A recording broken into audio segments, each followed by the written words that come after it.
오늘은 2020년 마지막 가정연합주일입니다. 저희 교회가 가정연합주일을 도입한 것은 벌써 한 10년 이상이 됩니다. 처음 가정연합주일을 저희가 도입한 건요, 저희 교회도 예전에 주일학교가 있었습니다. 주일학교 교사를 맡으시는 분들이 주로 교회에 열심히 있는 분들입니다. 그러다 보니까 어떤 일들이 발생했는가 하면 평생을요 가족들과 함께 교회를 오지 못하는 그런 일이 발생합니다. 집에서 나올 때 남편과 아내와 자식이 서로 손을 잡고 한 차에 이렇게 올 수 있는 기회가 거의 없었습니다. 왜냐하면 다들 교사한다고 아침에 일찍 8시 반 정도 돼서 다 나와서 교회에 오니까 남편이 교사를 하든 아내가 교사를 하든 아니면 자녀가 교사를 하는 경우에 가족들이 함께 집에서 나올 수 있는 경우가 거의 없었습니다. 그래서 1년에 4번 정도는 모든 교육부서의 그런 활동을 멈추고 온 가족이 주일날 예배를 드리기 위해서 같이 집에서 나오라고 하는 그런 뜻에서, 그리고 주일 오후 예배가 없는 건 주일 오전 예배를 이렇게 함께 드리고 저녁에는 온 가족이 함께 그런 시간을 특별히 주 안에서 함께 교제 나누는 그러한 시간들을 가지라고 하는 뜻에서 저희가 가정연합주일을 저희들이 만들었습니다. 제정했습니다. 그리고 가정연합주일이 되면 꼭 제가 예전에는 가족별로 이렇게 같이 앉으라고 제가 말씀을 드렸는데 요즘은 그게 많이 깨졌습니다. 저는 다음번부터는요 꼭 우리 가족별로 앉기를 원합니다. 왜냐하면 예전에요 부모가 자녀에게 축복의 기도를 해주는 게 저희가 항상 해왔습니다. 부모는 자녀에게 축복할 수 있는 그런 축복권이 있습니다. 성경을 자세히 들여다보면요, 하나님 부모는 자녀에게 축복을 해주는데, 그런데 그 축복이 그대로 이루어지는 걸 보게 됩니다. 이삭이 자신의 두 아들 에서와 야곱에게 축복하는데 그 축복이 그대로 이루어집니다. 야곱은 또 자신의 12아들에게 축복을 해줍니다. 보면 성경 곳곳에요. 여러분, 우리는 하나님을 아버지라고 그렇게 고백합니다. 여러분, 눈에 보이지 않는 전능하신 하나님은 우리의 모든 것을 주관하시는 아버지 되시지만 그 하나님을 대신해서 우리를 이 땅에 태어나게 하신 그러한 도구로 쓰임받은 분은 바로 우리 눈에 보이는 그런 부모들입니다. 그래서 성경에 보면 내 부모를 제대로 섬기지 않는 자녀는 눈에 안 보이는 하나님을 섬긴다는 건 그건 말도 안 되는 거짓이라고 이야기합니다. 예전 우리나라에 기독교가 들어왔을 때 유교적인 그런 것에 제사 지내지 않는다고 후레자식들이라고 이야기했습니다. 그런데 성경은 절대 부모를 함부로 대하라고 하지 않습니다. 하나님은요, 하나님 말에 순종하지 않는 자는 다 죽여버려라라고까지 합니다. 왜? 눈에 보이는 자기 부모도 제대로 섬기지 못하는데 눈에 안 보이는 하나님 아버지를 섬긴다라는 건 그건 허상이다라고요. 그래서 자기 친족, 자기 가족을 돌보지 않는 자는 불신자보다도 더 악한 자다라고 말합니다. 자기 가족을 내팽개치면서 교회에 나와서요 온갖 추잡한 짓을 하고 다니다 주일날 교회 나가서 주여라고 하는 것, 그거 웃기는 일입니다. 하나님은 정작 그걸 판단하신 하나님은 넌 나를 믿지 않는 자보다 더 악한 자야. 하나님의 판단은 성경의 기준이니까요. 불신자보다 더 악하다라고 그렇게 성경은 말씀하고 있습니다. 저는 다시 한번요 가정연합주일을 2020년 마지막 오늘 주일을 저희가 보내는데 다음번에는요 꼭 가족별로 앉고 그 다음 부모들이 앞으로 계속 그렇게 해주시기 바랍니다. 그리고 가정연합주일에는 꼭 말씀을 전하기 전에 부모가 자녀에게 축복하는 그런 시간을 짧지만 갖도록 하겠습니다. 우리 부모는요, 내 기도가 내 자녀의 축복이기 때문에 내 자녀에게 흘러갈 수 있도록, 이루어질 수 있도록 신앙생활을 항상 잘 하시길 원합니다. 그리고 우리 자녀들은 부모의 그 축복을 마음껏 받으실 수 있기를 원합니다. 만약에 성경의 원리는 어떻습니까? 아이고, 우리 엄마 우리 아버지가 축복하는 게 뭘 될 거라고, 그러면 그 축복은 안 이루어집니다. 그런데 내 엄마 내 부모가 나한테 빌어주는 축복이 나한테 그대로 임한다라고 그대로 아멘으로 받는 사람에게는 그 축복이 이루어집니다. 그 얘기가 어디 나옵니까? 12명의 전도단을 파송할 때 뭐라 합니까? 너희들은 집에 갔을 때 그 집에 마음껏 축복을 빌어주라. 그 축복이 그 집에 임할 수 있는 가정이면 네가 빌어주는 축복이 그 가정에 그대로 더 이루어질 것이다. 그런데 만약 그 가정이 그 축복을 받을 만한 가정이 아니면, 집이 아니면 네가 빌어준 그 축복은 모두 다 너한테 다 올 거다. 그러니까 마음껏 축복을 빌어주랍니다. 여러분, 그리스도인들이 제가 자주 말하죠. 식당에 가서 밥 먹기 전에 아니면 어떤 공간에 갔을 때 이렇게 기도하지요. 하는 그 이유가 바로 그겁니다. 마음껏 빌어주는 거예요. 그 가정에 그 축복이 이루어질 것 같으면 좋은 거고, 그 가정에 그 축복을 받을 만한 가정이 아니면 그 내가 빌어준 그 모든 축복은 누구한테 돌아오기 때문에 나한테 돌아오는 거예요. 뭐 예수 믿는 척하다가 가서 기도하고 하는 게 아니고요. 그 하나님의 말씀에 그 기준을 가지고 하는 겁니다. 그러니까 여러분들이 어떤 곳에 방문했을 때 마음껏 그곳을 위해서, 그 장소, 그 사업장을 위해서 축복을 빌어주시기 바랍니다. 받을 만한 가정이면 축복 받아서 좋은 거고, 못 받을 가정이고 못 받을 사업장이면 내가 빌어준 그 모든 축복은요 다 나한테 오는 거예요. 마찬가지로 우리 자녀들은 부모의 축복을 받을 때 믿음으로 받으시기 바랍니다. 눈에 안 보이는 하나님, 눈에 보이는 부모 아버지는요 바로 하나님을 대신해서 나를 이 땅에 보내주신 분입니다. 그러면 그 축복을 받으시고, 그런 과정이 앞으로 우리 교회가 가정연합주의를 보내면서 항상 있기를 원합니다. 그래서 특별히 가정연합주의를 보낼 때는요 같이 앉으세요. 같은 옆에 앉으셔서 자 이제 기도해 주기를 원합니다 했을 때 부모들이 어미가 됐든 아비가 되었든요 자녀를 위해서 축복해 주시기 바랍니다. 여러분들이 축복하는 그 기도가요 자녀가 받을 만한 사람이라면 그대로 이루어질 겁니다.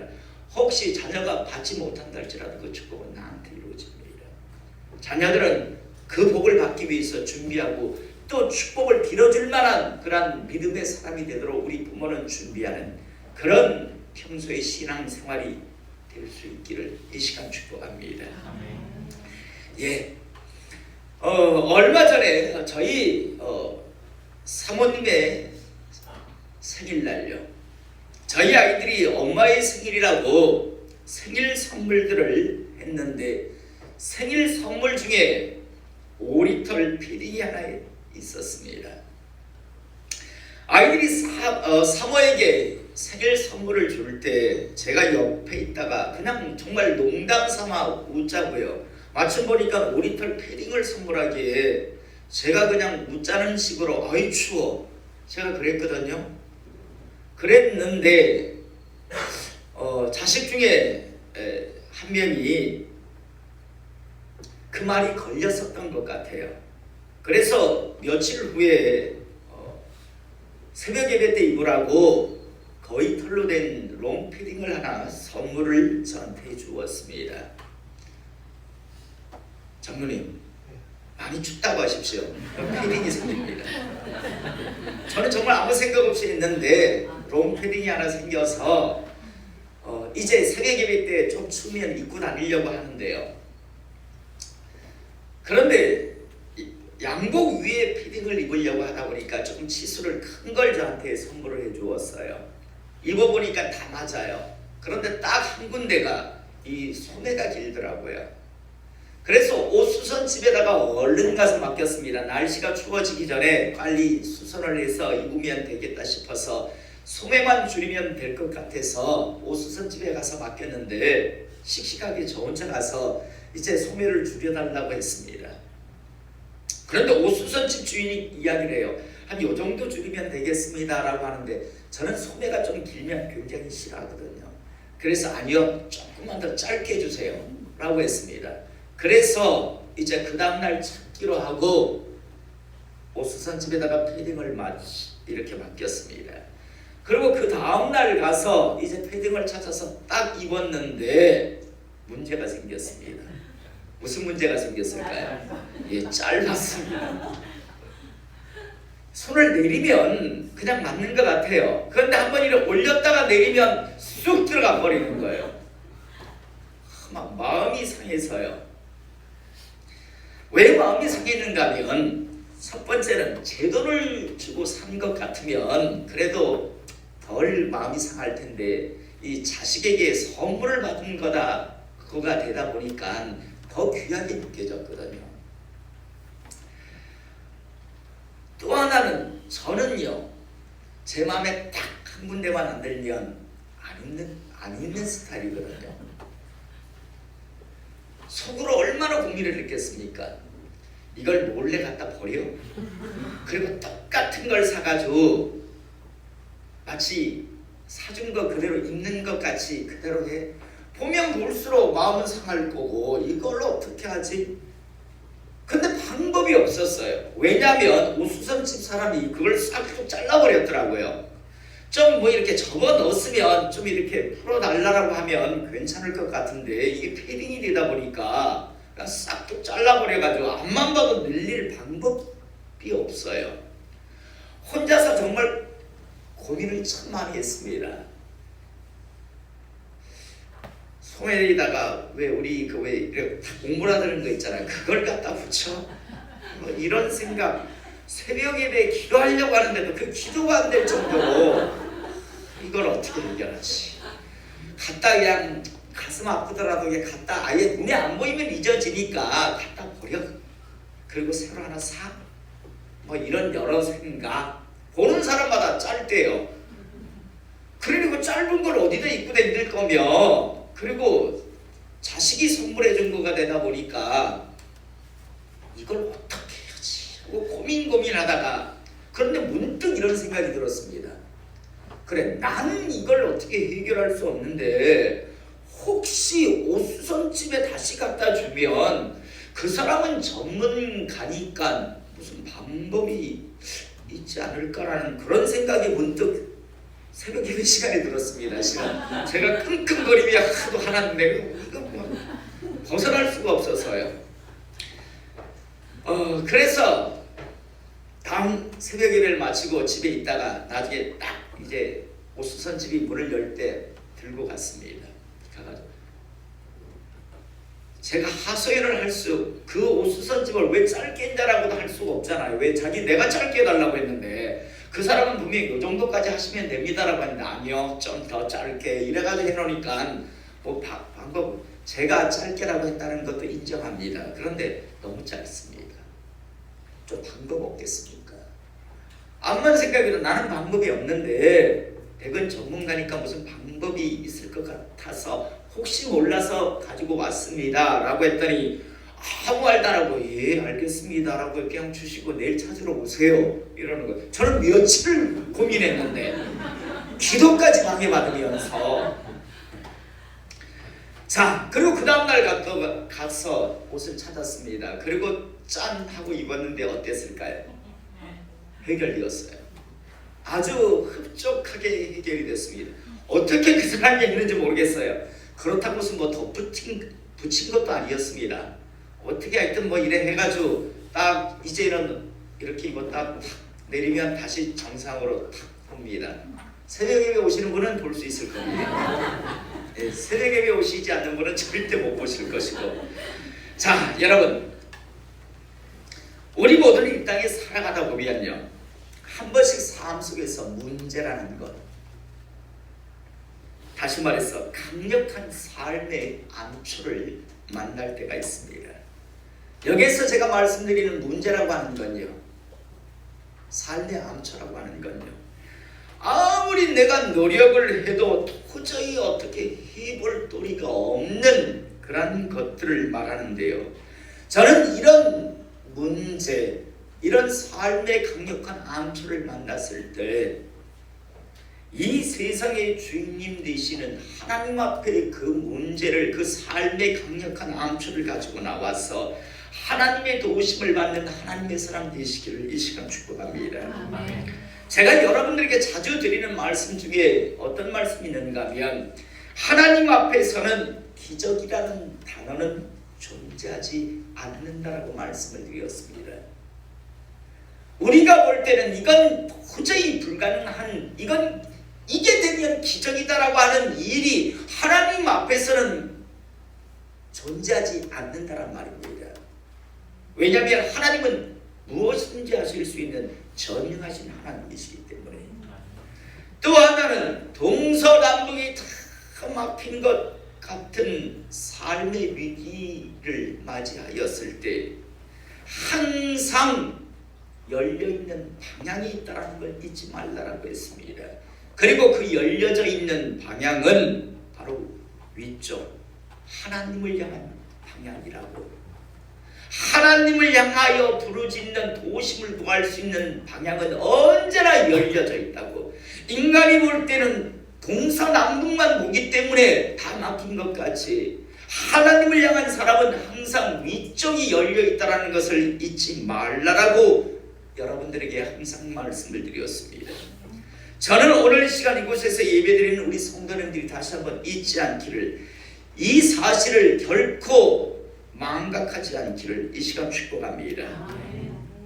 이 시대 교회 안에 있는 많은 그런 사람들이요, 지식으로는 다들 안다라고 입으로는 쉽게 또 이 말들을 하지만요, 정작 막상 살아가다가 삶의 문제, 강력한 삶의 암초를 만났을 때는요, 너무나도 쉽게 모든 것들을 포기하거나 주저앉아버리고 심지어 자기의 목숨을 끊어버리는 저주의 일을 두려움 없이 하는 것을 우리가 보게 됩니다.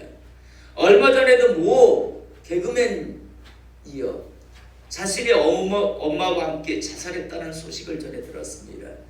여러분, 그 자살한 그 개그맨이요, 한때 교회마다 다니며 간증 집회를 하고 다녔다는 걸 아십니까?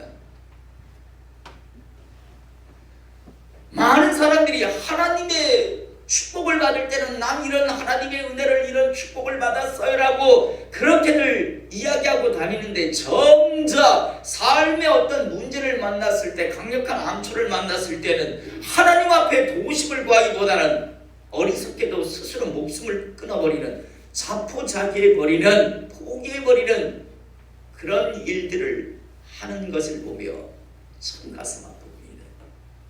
저는 오늘 시간 다시 한번 마음판에 새길 수 있기를 원합니다. 하나님 앞에서는 기적이라는 단어는 존재하지 않습니다. 여러분이 생각할 때는 그게 기적이지만 하나님 보시기엔 그건 기적이 아닙니다. 상식일 뿐입니다. 얼마든지 가능한 일입니다. 동서남북이 정말 다 막힌 것 같은 그런 위기에 봉착했을 때 동서남북을 바라보지 마시고 위를 바라보시고 위를 향해서 도우심을 구하시는 하나님의 사람 되시기를 시간 축복합니다. 전 여기 있는 분들 중에서 단 한 사람도 이 사실을 잊고요, 삶을 포기한다거나 주저앉아 있는 그런 분들이 없기를 다시 한번 축복합니다. 우리는 하나님의 말씀이 성경을 읽다 보면요, 모든 하나님의 사람들이 삶의 위기를 다들 만납니다. 하나님을 믿는다고, 하나님의 사람이 되었다고 삶의 위기가, 문제가 찾아오지 않는 건 아니다라는 겁니다. 분명 삶의 위기가, 문제가 발생들을 하는데, 그런데 믿는 사람, 하나님을 경외하는 사람과 하나님을 경외하지 않는 사람의 차이가 분명히 나는 것을 우리는 보게 됩니다.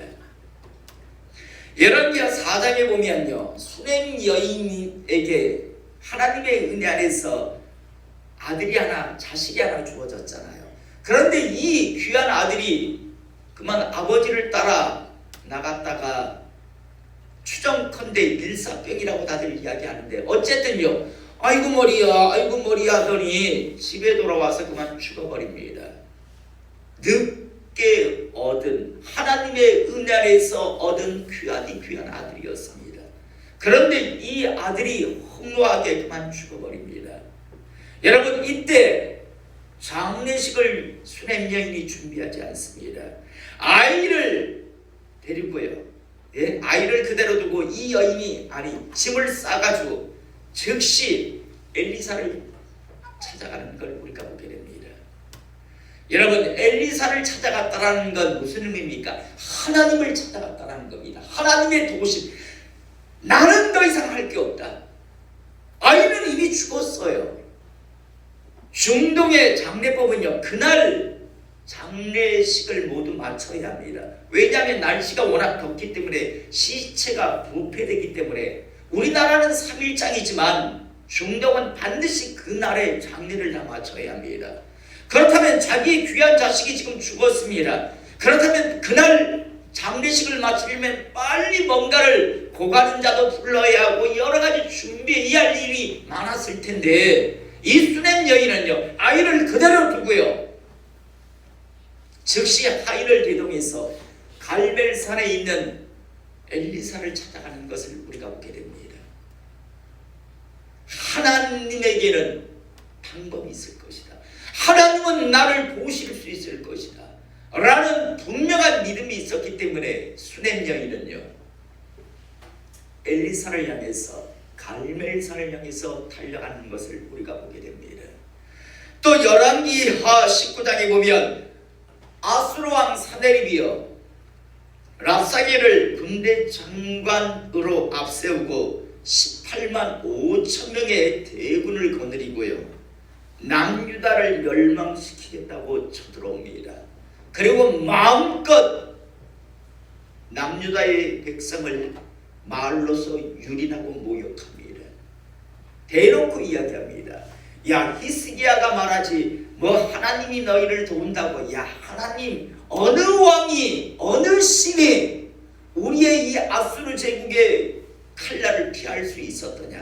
다 거짓말이야 라고 하면서 마음껏 모욕을 하고 모독을 가합니다. 그런데 여러분, 당시 왕은 히스기야 왕인데 방법이 없어요. 저쪽은 지금 18만 5천의 대군을 데리고 지금 예루살렘 앞에 지금 쳐들어와 있는데 이쪽은 그 아수르라고 하는 대제국을요 대적할 힘이 없었습니다. 나라가 지금 완전히 망할 그런 상황에 놓여 있었습니다. 이때 히스기야 왕이 한 가장 먼저 한 행동이 무엇인가 하면 19장 1절에 보면 히스기야 왕이 듣고 그 옷을 찢고 굵은 배를 들이고 여호와의 전에 들어가서 라는 말씀이 시작됩니다. 히스기야 왕은 방법이 없었습니다. 도저히 아수르 제국을 대항할 여력이 없었습니다. 이미 북이스라엘은 아수르라고 하는 나라에 의해서 완전히 멸망을 당했고 이제 그나마 남아있는 남유다, 규모적으로 볼 때는 북이스라엘이 훨씬 컸었습니다. 그런데 이미 그 나라는 아수르에 의해서 멸망을 당했습니다.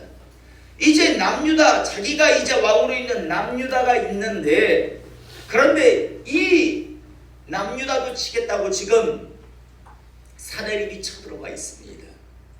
방법이 없었는데, 그런데 히스기야 왕은 베옷을 입고 즉시 하나님의 전을 찾아갑니다. 그리고 도우심을 구합니다. 여러분, 어떤 일이 일어났을까요? 하나님의 역사로요, 하나님께서 이사야 선지자를 통해서 이렇게 말씀합니다. 네가 지금 모욕한 건 나 여호와를 모욕했다라고 하면서 하나님께서요 하나님의 방법으로 싹 다 소홍장을 만들어 버립니다. 그리고 유다를 치겠다고 쳐들어왔던 그 왕 사네립은요, 넌 반드시 죽여버리겠다라고 하나님께서 이사야 선지자를 통해서 말씀하시는데, 돌아갔다가 자기 나라로 돌아갔다가 암살을 당해서 그냥 허무하게 사내립이라고 하는 아수르 제국의 왕은 그렇게 인생의 마지막 순간을 맞이합니다. 히스기야 왕은 방법이 없었습니다. 앞에 말씀드렸던 수냄 여인 역시도 방법이 없잖아요. 죽었는데 어떡할 거예요. 그런데 나에게는 방법이 없지만 하나님에게는 방법이 있다라고 하면서 하나님을 향해 달려갔고, 히스기야 왕 역시도 어떻게 해볼 도리가 없습니다. 그 거대한 아수르 제국이 지금 작은 남유다를 정복하겠다고 지금 포위하고 있습니다. 그런데 히스기야 왕은 하나님의 전에 들어가서 하나님 앞에 도우심을 구하는 것을 우리는 보게 됩니다. 그리고 그 문제를 해결하는 맞습니다. 이건 구약의 말씀에만 나오는 것이 아니라 신약 시대에도 마찬가지입니다. 여러분, 얼마나 많은 불치병자들이 주님 앞에 나왔습니까? 나병 환자, 요즘 말로 하면 문둥병자입니다. 요즘도 못 고칩니다. 그런데 이 나병 환자가 세상은 사람은 못 고치지만 하나님은, 주님은 고칠 수 있다라는 믿음을 가지고 주님 앞에 나와서 고침을 받는 것을 우리가 보게 됩니다. 또 중풍병자, 지금도 못 고치잖아요. 지금도 우리 주변에 제대로 걷지 못하는 분들이 얼마나 많습니까? 제대로 움직이지 못하는 사람이 얼마나 많습니까? 그렇지만 주님은, 하나님은 고칠 수 있다라고 하는, 우리는 안 되지만 하나님은 된다라고 하는 그 믿음으로 주님 앞에 나와서 고침을 받는 걸 보게 되고요. 12해 동안, 12년 동안 하혈병에 걸려있던 여인도 있지 않았습니까? 모든 것을 고치겠다고 온 세상을 다 돌아다녔고, 그래서 가진 것까지 다 허비한, 재산까지 다 이제 탕진한 그런 이 12년 동안 혈루증에 걸렸던 여인요. 사람은 못 고쳤습니다. 그러나 이분이라면 내가 이분의 옷자락만 만져도 내 병은 고침을 받을 수 있다라는 그런 믿음을 가지고 주님의 옷자락을 뒤에서 살며시 만졌는데 그 혈루의 근원이 마르면서 고침을 받는 것을 우리가 보게 됩니다. 또 소경, 바디메오 역시 마찬가지죠. 태어날 때부터 보지 못했습니다. 어느 누구도 그 눈을 뜨게 할 수 없었지만 바디메오는요, 사람은 내 눈을 못 뜨게 하지만 세상은 내 눈을 뜰 수 있게 못하시겠지만 주님은, 하나님은 내 눈을 뜨게 할 수 있다, 내가 볼 수 있게 만들어줄 수 있다라고 하는 믿음을 가지고 주님 앞에 나와서 결국엔 볼 수 있게 되는 것을 우리가 보게 됩니다. 여러분, 이들 모두의 공통점이요, 크게 세 가지인데, 첫 번째는요, 이들 모두는 스스로 자신들이 당면한 문제들, 자신들의 당면한 문제를 절대 결코 해결할 수 없었다는 겁니다. 수냄 여인도, 히스기야 왕도, 또 나병 환자도, 12의 혈루증 걸린 여인도, 바디메오도 자기 스스로는 어떻게 해결할 수 있는 방법이 전혀 없었던 사람들이었습니다. 여러분, 우리가 살아가다가 삶의 이런 강력한 암초를 만났을 때, 다시 말해서 내가 어떻게 해볼 도리가, 내 주변에 있는 사람의 도움을 통해서, 아니면 세상에서는 도저히 해결안 받을 수 없는 그런 상황이 우리에게도 분명 찾아올 수 있다는 사실을 꼭 기억하실 수 있기를 원합니다. 자, 주님으로부터, 하나님으로부터 도우심을 받았던, 해결함을 받았던 사람들 역시도 공통점의 첫 번째는 방법이 없었습니다. 그런데 두 번째 공통점이 무엇이 있는가 하면요, 이들 모두는 주님 앞에, 하나님 앞에 자신들의 그 문제를 가지고 나왔다라는 겁니다. 여러분, 하나님으로부터, 주님으로부터 해결함을 받은 사람의 공통점 두 번째가 바로 주님 앞에 그 문제를 다들 가지고 나왔습니다. 자신의 문제를 생각하면서 신세 한탄이나 하면서 세상을 원망하던 사람들은 한 명도 없었고요. 더 이상 어떻게 해볼 방법이 할 일이 없다라고 하면서 집에서 뒹굴뒹굴 잠이나 자거나 아니면 자포자기하며 술에 쪄들어 살다가 하나님의 도우심으로 해결함을 받은 사람은 단 한 사람도 없었습니다. 해결함을 받은 사람들은 다 자신의 문제를 가지고 다들 주님 앞에, 하나님 앞에 가지고 나왔습니다. 저는 오늘 이 시간 우리 성도님들이 사시다가 어떤 삶의 강력한 문제를 만났을 때 그 문제를 가지고 한탄하며 술에 쪄들어 살거나 심지어 아니면 자포자기하고 제 목숨을 끊는 그런 어리석은 분이 없기를 원합니다. 가지고 주님 앞에 나오시길 원합니다. 주님 앞에 해결함을 받은 사람 세 번째의 공통점은요, 이들 모두에게는요, 하나님은 자신의 문제를 틀림없이 해결해 줄 수 있으신 분이라고 하는 확고한 믿음의 확신이 있었습니다. 저는 오늘 이 시간 도저히 해결할 수 없는 문제를 만났을 때 주님 앞에 나오시길 원합니다. 나오시되 나는 안 되지만 주님은 해결해 주실 수 있는 그런 분이시라고 하는 분명한 믿음을 가지고 나오시기를 이 시간 축복합니다. 이게 왜 중요한가 하면요, 야고보서 1장 6절 7절에 보면요, 오직 믿음으로 구하고 조금도 의심하지 말라. 의심하는 자는 마치 바람에 밀려 요동하는 바닷물결 같으니 이런 사람은 무엇이든지 주께 얻기를 생각하지 말라. 두 마음을 품어 모든 일에 정함이 없는 자로다. 의심하는 자는 기대하지 말라.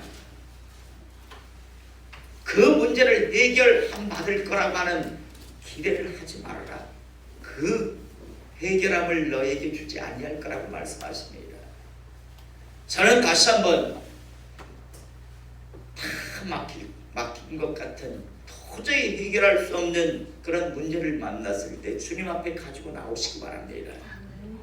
집에서 혼자 끙끙거리며 술에 쪄들어 살거나 아니면 자포자기하며 방에서 뒹굴거나 세상을 원망하며 결국 스스로 제 목숨을 끊어서 지옥 가는 그런 분들이 아니라 주님 앞에 그 문제를 가지고 나오시되 반드시 나는 불가능하지만 하나님은 가능하더라고 하는 그 분명한 믿음을 가지고 주님 앞에 가지고 나오십시오. 이 세 가지가 도저히 불가능한 문제들을 하나님의 은혜 안에서, 주님의 은혜 안에서 해결 받은 사람의 공통점이었습니다. 저는 여러분들에게 이 세 가지의 공통점이 동일하게 우리에게도 있기를 이 시간 축복합니다. 오늘 우리가 읽은 본문 말씀 역시도 마찬가지입니다. 오늘 역대하 14장 9절에서 12절의 말씀을 보면요, 구스 사람 세라가 그들을 치리하여 군사 100만 명과 병거 300대를 건지고 마레사의 이름에라고 말씀이 납니다. 아까는 13만, 히스기야 왕은 13만 5천 명이었는데도 답답했는데요, 오늘 이 구스 사람 세라는요 100만 대군을 지금 데리고 왔습니다. 여러분, 이스라엘 땅이 얼마나 하다라고 제가 항상 말씀을 드렸습니까? 강원도 땅만 합니다. 전체가 강원도 땅만 한데 지금 거기서 지금 남북이 나뉘어 있단 말이에요. 그것도 지금 아사는 유다의 왕 아닙니까? 그렇다면 우리나라 지금 이야기로 하자면 겨우 강릉 정도 되는, 유다는 그냥 강릉시 정도 된다라고 생각하시면 됩니다. 그런데 이 강릉시만한 걸 정복하겠다고, 무너뜨리겠다고 100만 대군을 지금 데리고 온 겁니다. 거기에다가 병거 300대를 데리고 왔다라고 지금 몰고 왔다는데 요즘으로 말하면 탱크 300대입니다. 탱크 300대를 강릉 하나 초토화시키겠다고요. 탱크 300대를 지금 몰고 와서 100만 대군이 지금 진을 치고 있습니다. 여러분, 하늘이 정말 완전히 다 막힌 것 같은 그런 상황이 지금 남유다에 펼쳐지고 있었습니다. 방법이 이걸 어떻게 라는 생각이 들었을 겁니다. 그런데 10절에 보니까 당시 남유다의 왕은 아하사 왕이었습니다. 아하사가 마주 나가서 마레사의 스바다 골짜기에 전열을 가지고 왔으니까 어떻게 좀 이렇게 방비를 한다고 했지만 이건 자신 없는 방법이죠. 자, 그럴 때 11절에 아하사가 그의 하나님 여호와께 부르짖어 이르되, 하나님 앞에 들어갑니다. 모든 하나님의 사람들은 삶의 문제에 봉착했을 때 다들 하나님을 향해 나갑니다. 그의 하나님 여호와께 부르짖어 이르되, 여호와여, 힘이 강한 자와 약한 자 사이에는 주밖에 도와줄 리가 없사오니 우리 하나님 여호와여, 우리를 도우소서.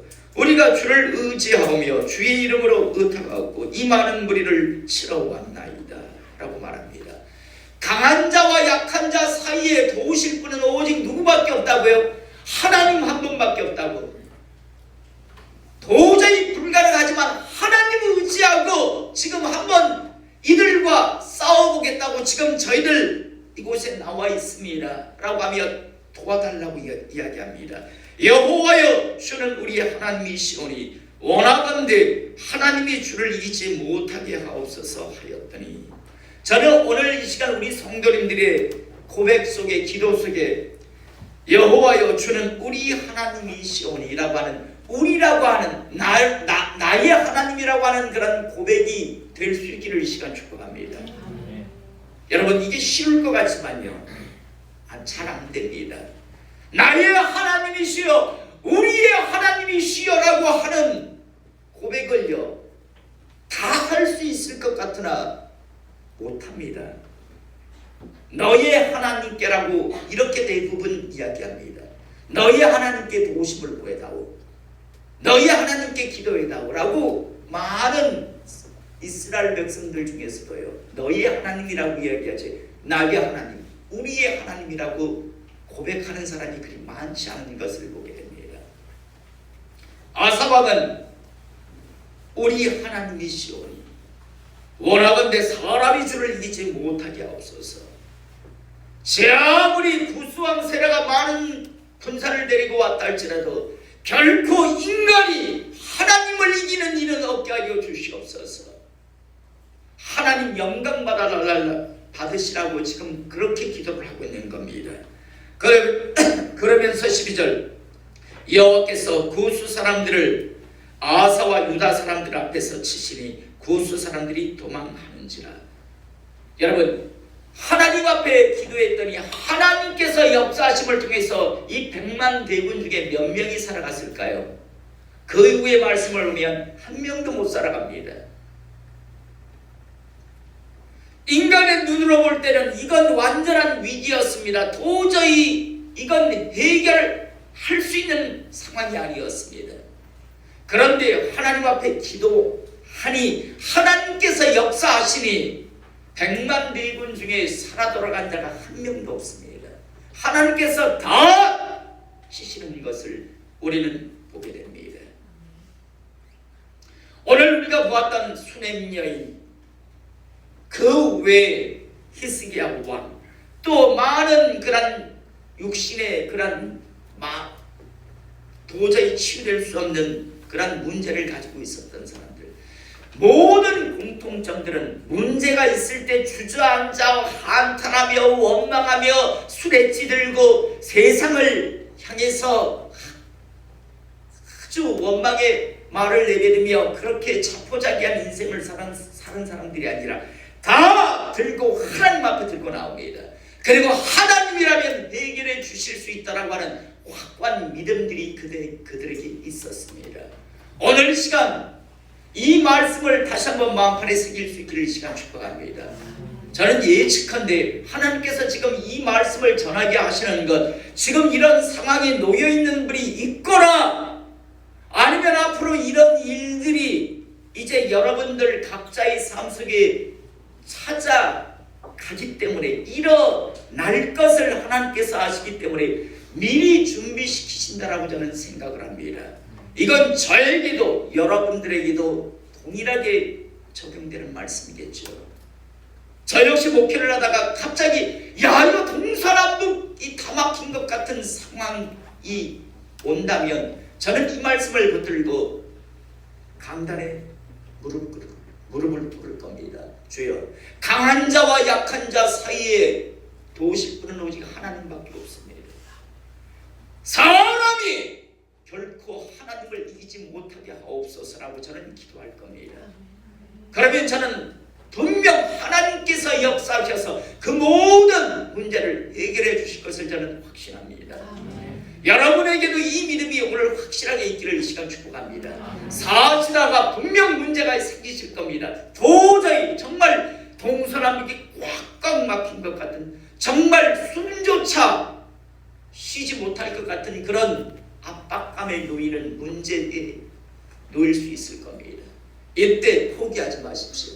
원망하지 마시고 한탄하지 마십시오. 집에서 교회고 하나님이고 모르겠다라고 하면서 뒹굴지 마십시오. 술에 쪄들어 살지 마십시오. 나도 한번 뛰어내릴까, 나도 한번 달아볼까, 이런 어리석은 생각하지 마십시오. 들고 하나님 앞에 나오십시오. 그리고 아사의 고백과 같이 강한 자와 약한 자 사이에 도우실 분은 하나님 한 분밖에 없습니다. 사람이 결코 하나님을 이기지 못하게 하여 주시옵소서라고 동일한 기도를 하실 수 있길 원합니다. 그렇다면 아사에게 역사하신 그 살아계신 하나님, 그 전능하신 하나님이 바로 여러분의 삶 속에서 동일하게 역사하실 것을 믿으시기 바랍니다. 이 믿음을 가지고 살아가시기를 이 시간 축복합니다. 사랑하는 성도 여러분, 전능하신 하나님을 믿으십니까? 정말 믿으십니까? 하나님 앞에서는 기적이라는 단어가 없다는 걸 이제는 믿으십니까? 나가 동서남북이 다 막힌 것 같을 때 항상 열려져 있는 부분 있다는 걸 이제 믿으십니까? 그렇다면요, 이제는 포기하지 마시고 낭망하지 마시고 두려워하지 마시고 하나님 앞에 그 모든 문제들을 가지고 나오셔서 하나님 앞에 기도하시면서 하나님께서 베푸시는 그 은혜와 축복을 남은 생에 누리시며 살아가시기를 이 시간 축복합니다. 나아가 여러분들의 영혼의 뜻 또한 하나님 주시는 그 은혜 아래서 복되시기를 이 시간 소원합니다. 기도하겠습니다.